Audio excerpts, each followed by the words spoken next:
Well, as the Nasdaq approaches 5,000, our market monitor tonight says some of the biggest names in technology are attractive right now. He's Jordan Posner, Senior Portfolio Manager with Matrix Asset Advisors. Jordan, welcome. Good to have you with us.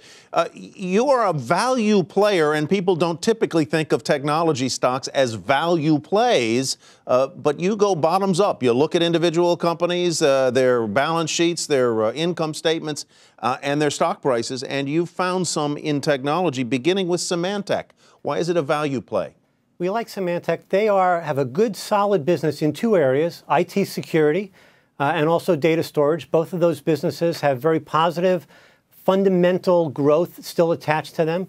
The company's decided that they can actually generate some value by breaking the two businesses into two separate companies. We think that will actually unlock some value. The company's actually been improving its operating performance, and that is continuing to improve going forward.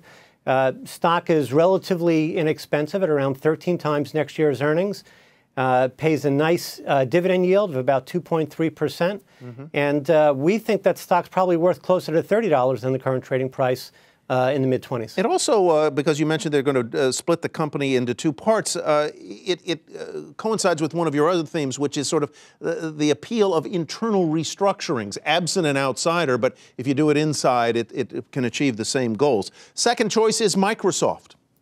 Now, Microsoft's been under some external pressure from some external shareholders, but also with the big management change that took place there a year ago, Satya Nadella has really made a lot of improvement there. Everybody knows what Microsoft is, but people don't really realize that the enterprise business, which is continuing to be very, very strong, is really the crux of the business. And Microsoft is actually leading a lot of the move to the cloud. Again, on a valuation basis, the stock is cheap, around 14.5 times next year's earnings, pays a nice dividend. We think the stock is dramatically undervalued because of a pause that happened in the December quarter earnings. We think that will resume, and we think the stock is actually better valued probably at around $53 a share. All right, let's move on to number 3, which would be Qualcomm, a dominant chip for mobile devices, which is really the space everybody wants to be in. But over the past year, the stock is down. Why do you like it now?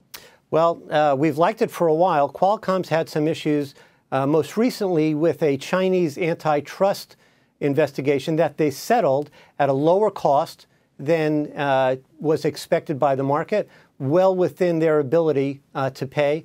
The company throws off tremendous amount of cash, is dominant, and will remain dominant in a very strong growth industry.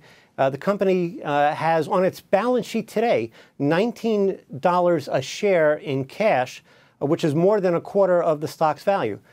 Throws off a dividend of about 2.4%. Trades, if you adjust for the cash, at only 10 times this year's earnings. We think the stock should trade above $90. All right, Jordan, thank you very much. Great analysis of 3 very interesting companies. Jordan Posner with Matrix Asset Advisors.